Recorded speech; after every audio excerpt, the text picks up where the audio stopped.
Hello once again, my dear viewers, to Infamous Animation, where garbage comes to life. I'm back! It's been a long-ass time since I did one of these, and, well, the reasons why it took so long is hardware issues, but those have since been resolved. And for my return, I give you a good long look at the animated Italian Titanic trilogy. You may be asking why I'm going to look at some of these movies when a few other, more popular reviewers may have done so earlier. Well, I was originally just going to review Tentacolino, the third movie, but having finally seen all three, I found that there is so much wrong with all three of them that only one 20-minute review really isn't sufficient. You'll see soon enough. Why yes, I did watch all three in a row. I'm still sane. To keep the aliens from reading my mind. Well, we got a lot of bullshit to cover, so we better get started. The Legend of the Titanic was released in 1999. Although written, directed, and overall produced in Italy, the animation was done by SEK Studios, a North Korean animation house that has done work for some decent movies and Disney knockoffs.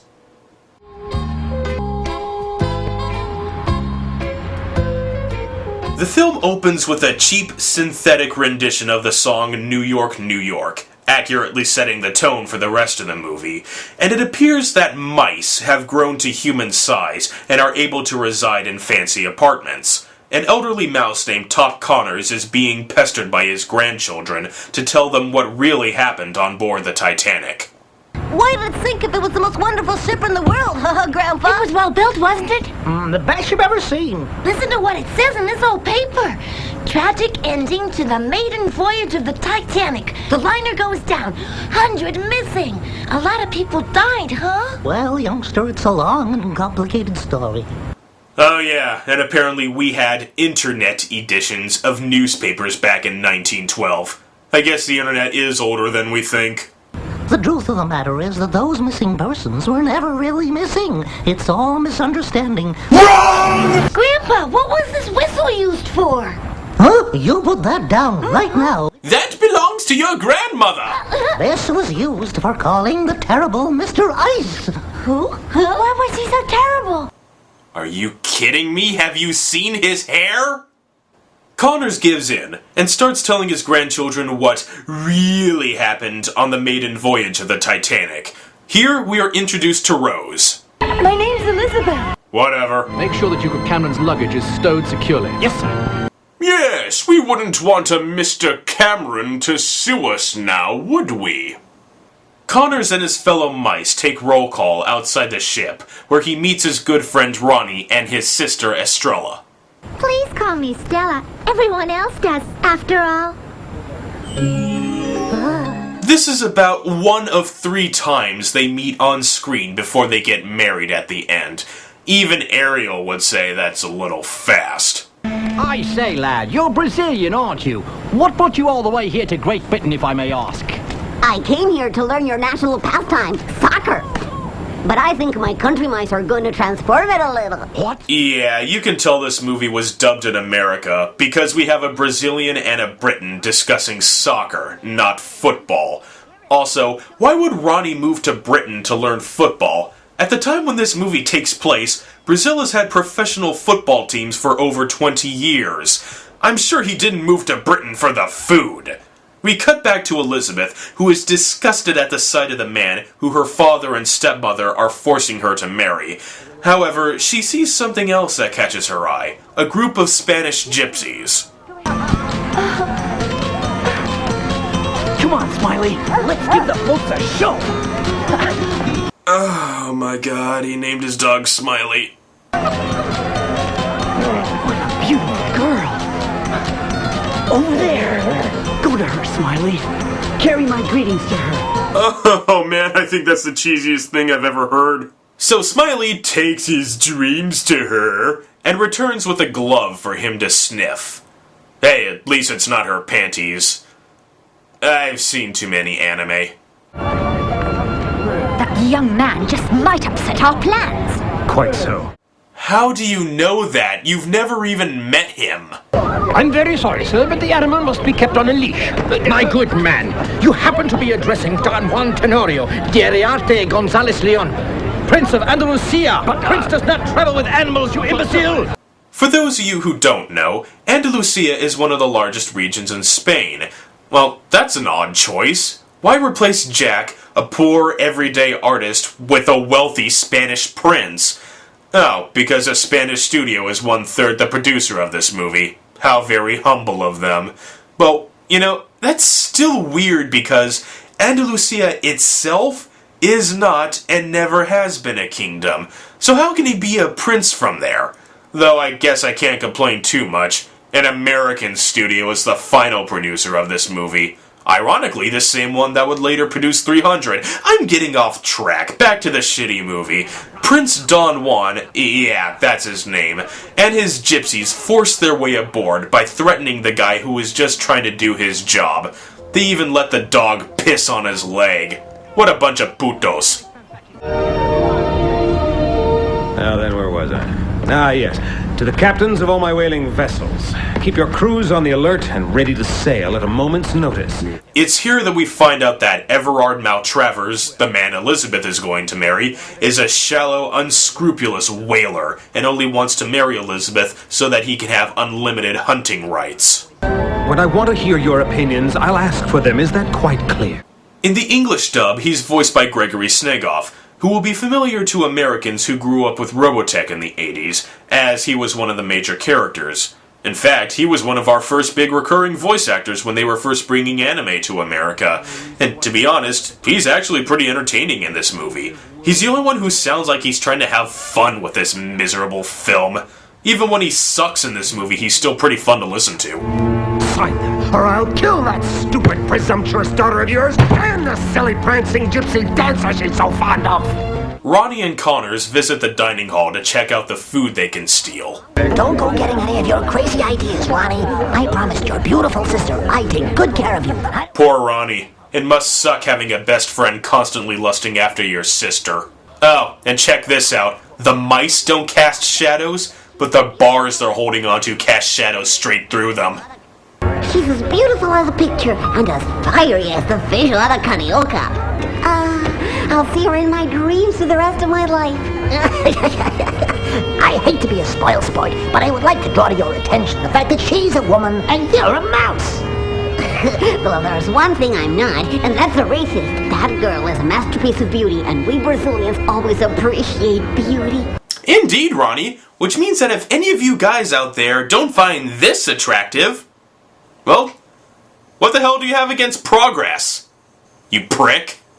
I hear she's Brazilian. And lest we forget that the Italians appreciate beauty, we get this shot of Elizabeth's deep cleavage while she's crying for her future. How sensitive.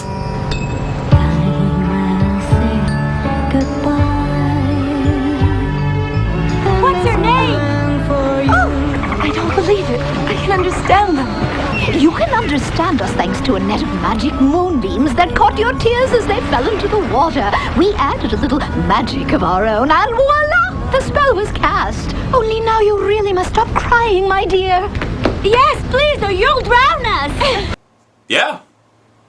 Dolphins can talk using moonlight and tears, and they can float for several seconds at a time. I'm okay with it. I read Hitchhiker's Guide to the Galaxy. I know about the dolphin's true power. I don't see why everyone else has such a big problem with it. It's real. Get over it. If I could turn into a dolphin like you, that would make me happier than anything in the world. I'd be free to roam the oceans and not have to worry about evil men and wicked women. Then I'd have no reason in the world to cry. Yeah, except for the tuna hunters and the sharks that can eat your babies and the alien race known as the Vortex. It's great to be a dolphin. The dolphins tell Elizabeth that Maltravers is trying to expand his whaling operation. How they know it's Maltravers is unknown, but even more unknown is how Maltravers' lackey is able to talk with a shark that's been hired to destroy the ship at a specified time. Wrong! Oh, goodness me! I'm a beautiful girl who isn't understood by her family. My only hope is to become a Disney princess with the ability to talk to all the cute animals of the world so that they can help me get married to a handsome prince whom I don't even know. Listen, you can't just give in like that. This game isn't even in the second half yet. You've gotta fight. Oh, goody! That's step 1. Now when is ooh la la step 2? I wonder, what kind of company does my beloved keep? Come on, muchachos. Let's liven things up and go to bed happy after a good flamenco. Hiya! Oh, shit. Well, Cinderella's on the ship. Maybe she can give me some advice.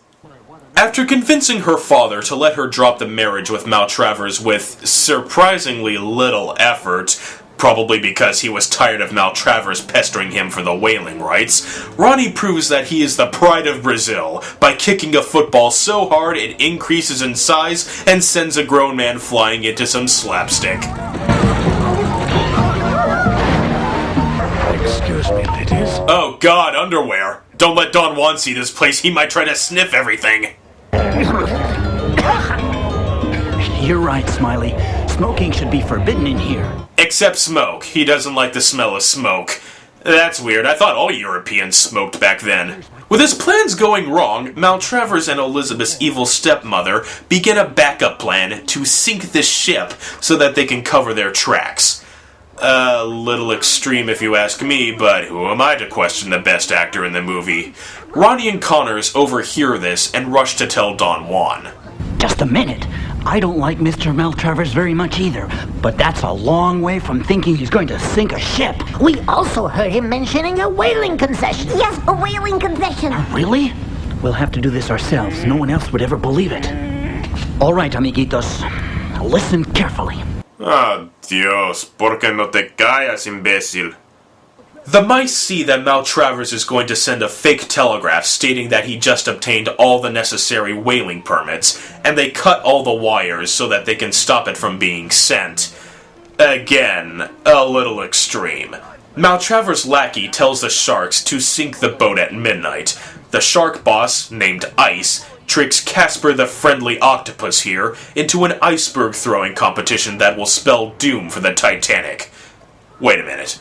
Why are there icebergs at the bottom of the sea? Ice floats on water! Back on board, Maltravers forces Elizabeth's father to sign the whaling rights at gunpoint. Gotta hand it to you, kid. You've almost won the bet. Only almost?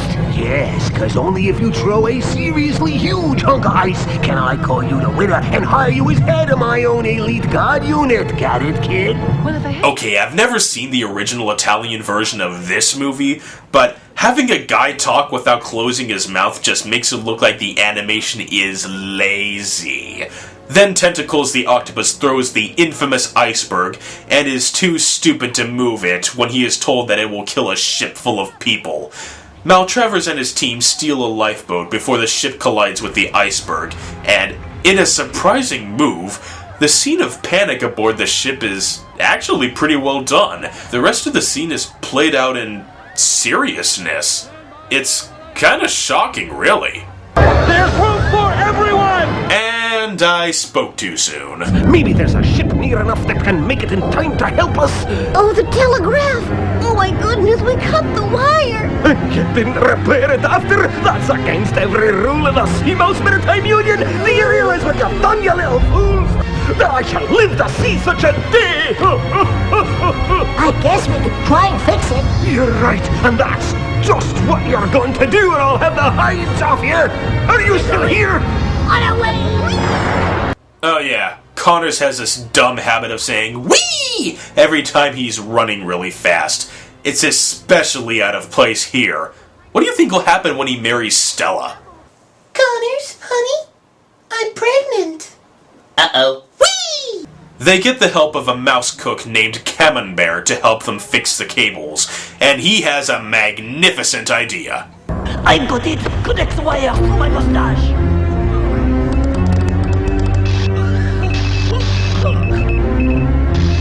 Oh, that's nonsense. Human hair can't conduct a... Oh, Camembert, what a hero. So, Camembert dies in only his second on-screen appearance, and Elizabeth and Don Juan free her father. Get to the lifeboats as fast as you can! But that's a mouse. It's okay, Daddy. I'm a Disney princess now. So, Tentacles is told to hold the ship up so that the people can get off.